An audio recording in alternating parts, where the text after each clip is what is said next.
ഒറ്റപ്ലാമൂട്ടി ശോശ, അതായത് ഈ നിൽക്കുന്ന കുന്നേര ഔതക്കുട്ടിയുടെ കെട്ടിയോടതള്ള.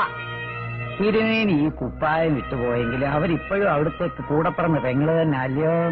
ആ ഇഡിയോട്ടിക് ഈ പറ്റൻ സമുദായത്തിൽ രണ്ട് പ്രമാണിമാര് തമ്മിൽ സ്പർദ്ധ വേണ്ടാന്നേ ഞാൻ കരുതിയുള്ളൂ.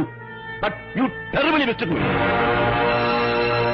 എടോ, ഈ കുപ്പായത്തിന്റെ മഹിമ അറിയണമെങ്കിലേ കള്ളും കള്ളച്ചാരവും വിറ്റുകിട്ടുന്ന പണം കൊണ്ട് കണ്ട പിച്ചക്കാത്ത് വെച്ചുടമ്പി നാട്ടുകാരുടെ മുമ്പ് എളിഞ്ഞാ പോരാ. ഇവരെയൊക്കെ പോലെ പാരമ്പര്യം വേണം, ജനുസ് വേണം, കുടുംബ മഹത്വം വേണം, കുറഞ്ഞ പക്ഷം കുറച്ച് അക്ഷാഭ്യാസമെങ്കിലും വേണം.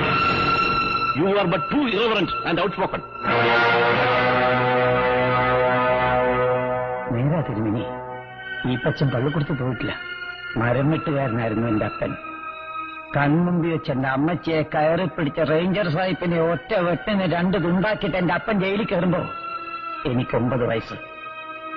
കഴുമരത്തെന്ന് അപ്പന്റെ ശവമിറക്കി ഇങ്ങനെ കയ്യിലോട്ട് വാങ്ങിക്കുമ്പോ അമ്മന്റെ 10ാമത്തെ പിറന്നാള്. പനമ്പായ പൊതിഞ്ഞു കെട്ടി 3ാം പക്കം എന്റെ അപ്പനെ പള്ളി വിട്ടിട്ടുകൊണ്ട് ഇറക്കുമ്പോ എന്റെ കണ്ണിന്റെ മുമ്പിൽ ഇപ്പോഴും ഞൊളയ്ക്കുവാ തിരുവേനി. ഈ നീളത്തിലുള്ള കൃമികള് അപ്പന്റെ മൂക്കിന്ന് വായുന്നു. അന്ന് മൂക്ക് പൊത്തിക്കൊണ്ട ഇതുപോലത്തെ കുപ്പായമിട്ട തിരുമേനിമാര് അപ്പന്റെ ശവത്തിന് ടാറ്റത് എടുത്ത് തെമ്മാടിക്കുഴി കൊണ്ട് തള്ളിക്കോളാൻ.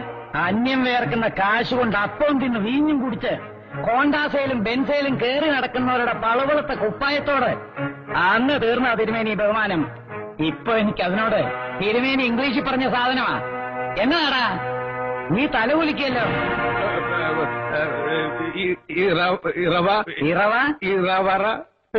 ഇറവറൻസ്, ബഹുമാനക്കുറവ്.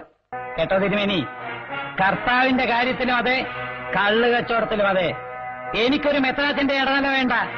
മനസ്സിൽ വെച്ചോ തിരുമേനി, ഐ ആം ഔട്ട് സ്പോക്കൺ. ആടാ